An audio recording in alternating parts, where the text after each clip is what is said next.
Chapter 5. Who is the dark-haired one? Do you really think anyone will come? Ellen asked nervously, turning to Anna Marie in the bedroom. Your father doesn't think so. Of course not. They're always threatening stuff. They just like to scare people. Anna Marie took her nightgown from a hook in the closet. Anyway, if they did, it would give me a chance to practice acting. I'd just pretend to be Lice. I wish I were taller, though. Ellen stood on tiptoe, trying to make herself tall. She laughed at herself, and her voice was more relaxed. You were great as the Dark Queen in the school play last year, Anna Marie told her. You should be an actress when you grow up. My father wants me to be a teacher. He wants everyone to be a teacher, like him. But maybe I could convince him that I should go to acting school. Ellen stood on tiptoe again and made an imperious gesture with her arm. I am the Dark Queen, she intoned dramatically. I have come to command the night. You should try saying, I am Lice Johansson, Anna Marie said, grinning. If you told the Nazis that you were the Dark Queen, they'd haul you off to a mental institution. Ellen dropped her actress pose and sat down, with her legs curled up under her, on her bed. They won't really come here, do you think? She asked again. Anna Marie shook her head. Not in a million years. She picked up her hairbrush. The girls found themselves whispering as they got ready for bed. There was no need, really, to whisper. They were, after all, supposed to be normal sisters, and Papa had said they could giggle and talk. The bedroom door was closed. But the night did seem, somehow, different from normal night, and so they whispered. How did your sister die, Anna Marie? Ellen asked suddenly. I remember when it happened, and I remember the funeral. It was the only time I ever been to in a Lutheran church. But I never knew just what happened. I don't know exactly, Anna Marie confessed. She and Peter were out somewhere together, and then there was a telephone call that there had been an accident. Mama and Papa rushed to the hospital, remember? Your mother came and stayed with me and Kirsty. Kirsty was already asleep and she slept right through everything. She was so little then. But I stayed up, and I was with your mother in the living room when my parents came home in the middle of the night, and they told me Lice had died. I remember it was raining, Ellen said sadly. It was still raining the next morning when Mama told me. Mama was crying, and the rain made it seem as if the whole world was crying. Anna Marie finished brushing her long hair, and she handed her hairbrush to her best friend. Ellen undid her braids, lifted her dark hair away from the thin golden chain she wore around her neck, the chain that held the Star of David, and began to brush her thick curls. I think it was partly because of the rain. They said she was hit by a car. I suppose the streets were slippery, and it was getting dark, and maybe the driver just couldn't see. Anna Marie went on, remembering. Papa looked so angry. He made one hand into a fist, and he kept pounding it into the other hand. I remember the noise of it. Slam, slam, slam. Together they got into the wide bed and pulled up the covers. Anna Marie blew out the candle and drew the dark curtains aside so that the open window near the bed let in some air. See that blue trunk in the corner? She said, pointing through the darkness. Lots of Liza's things are in there, even her wedding dress. Mama and Papa had never looked at those things, not since the day that they packed them away. Ellen sighed. She would have looked so beautiful in her wedding dress. She had such a pretty smile. I used to pretend that she was my sister, too. She would have liked that, Anna Marie told her. She loved you. That's the worst thing in the world, Ellen whispered, to be dead so young. I wouldn't want the Germans to take my family away, to make us live somewhere else. But still, it wouldn't be as bad as being dead. Anna Marie leaned over and hugged her. They won't take you away, she said. Not your parents either. Papa promised that they were safe, and he always keeps his promises. And you are quite safe, here with us. For a while they continued to murmur in the dark, but the murmurs were interrupted by yawns. Then Ellen's voice stopped, and she turned over, and in a minute her breathing was quiet and slow. Anna Marie stared at the window where the sky was outlined and a tree branch moved slightly in the breeze. Everything seemed very familiar, very comforting. Dangers were no more than odd imaginings, like ghost stories that children made up to frighten one another. Things that couldn't possibly happen. Anna Marie felt completely safe here in her own home, with her parents in the next room and her best friend asleep beside her. She yawned contentedly and closed her eyes.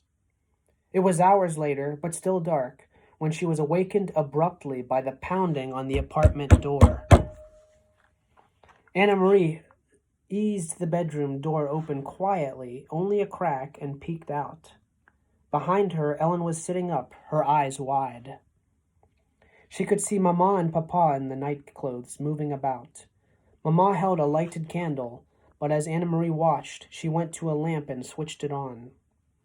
It was so long a time since they had dared to use the strictly rationed electricity after dark that the light in the room seemed startling to Anna Marie, watching through the slightly opened bedroom door. She saw her mother look automatically to the blackout curtains, making certain that they were tightly drawn. Papa opened the front door to the soldiers. "This is the Johansen apartment?" A deep voice asked the question loudly, in the terribly accented Danish. "Our name is on the door, and I see you have a flashlight," Papa answered. "What do you want? Is something wrong?"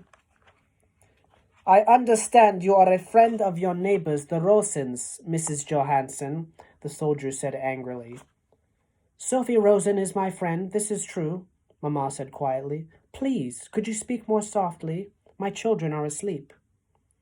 "Then you will be so kind as to tell me where the Rosens are." He made no effort to lower his voice. "I assume they are at home sleeping. It is 4 a.m, after all," Mama said. Anna Marie heard the soldier stalk across the living room towards the kitchen. From her hiding place in the narrow sliver of open doorway, she could see the heavy uniformed man, a holstered pistol on his waist, in the entrance to the kitchen, peering in towards the sink. Another German voice said, "The Rosens' apartment is empty. We are wondering if they might be visiting their good friends, the Johansens." "Well," said Papa, moving slightly so that he was standing in front of Anna Marie's bedroom door, and she could see nothing except the dark blur of his back. "As you see, you are mistaken. There is no one here but my family." "You will not object if we look around." The voice was harsh, and it was not a question. "It seems we have no choice," Papa replied. "Please don't wake my children," Mama requested again. "There is no need to frighten little ones." The heavy booted feet moved across the floor and again into the other bedroom. A closet door opened and closed with a bang. Anna Marie eased her bedroom door closed silently. She stumbled through the darkness to the bed. "Ellen," she whispered urgently, "take your necklace off."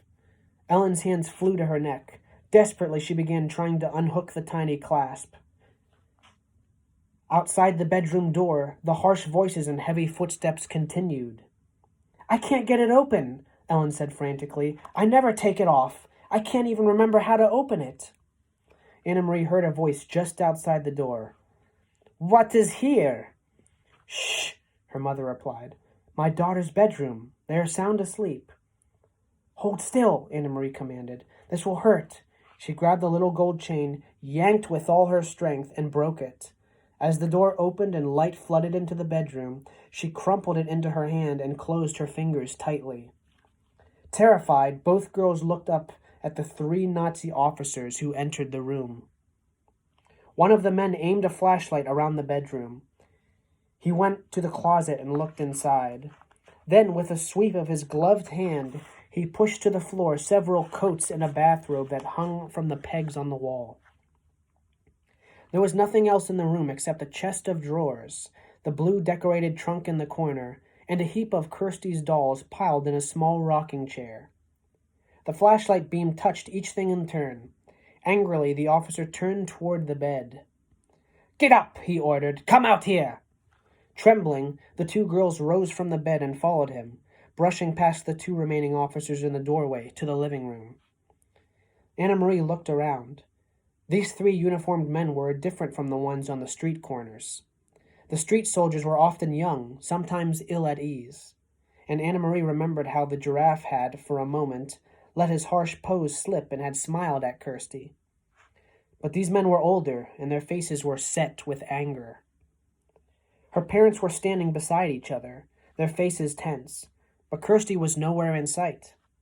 Thank goodness that Kirsty slept through almost everything.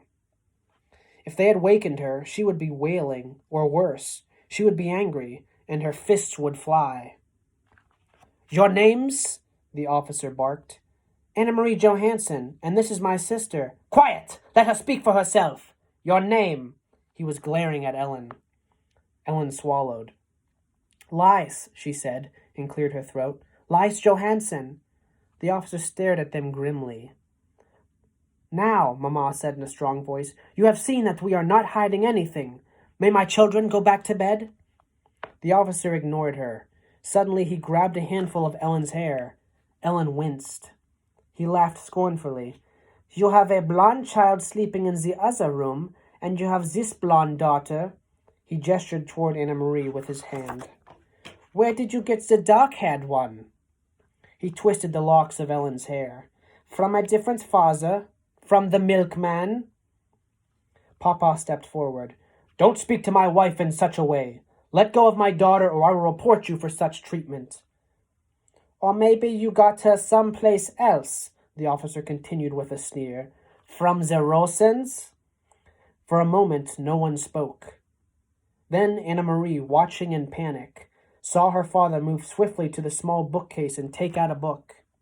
She saw that he was holding the family photograph album. Very quickly, he scratched through its pages, found what he was looking for, and tore out 3 pictures from 3 separate pages. He handed them to the German officer, who released Ellen's hair. "You will see each of my daughters, each with her name written on the photograph," Papa said. Anna-Marie knew instantly which photograph he had chosen. The album had many snapshots, all the poorly focused pictures of school, even in birthday parties. But it also contained a portrait, taken by a photographer, of each girl as a tiny infant. Mama had written, in her delicate handwriting, the name of each baby daughter across the bottom of these photographs. She realized, too, with an icy feeling, why Papa had torn them from the book.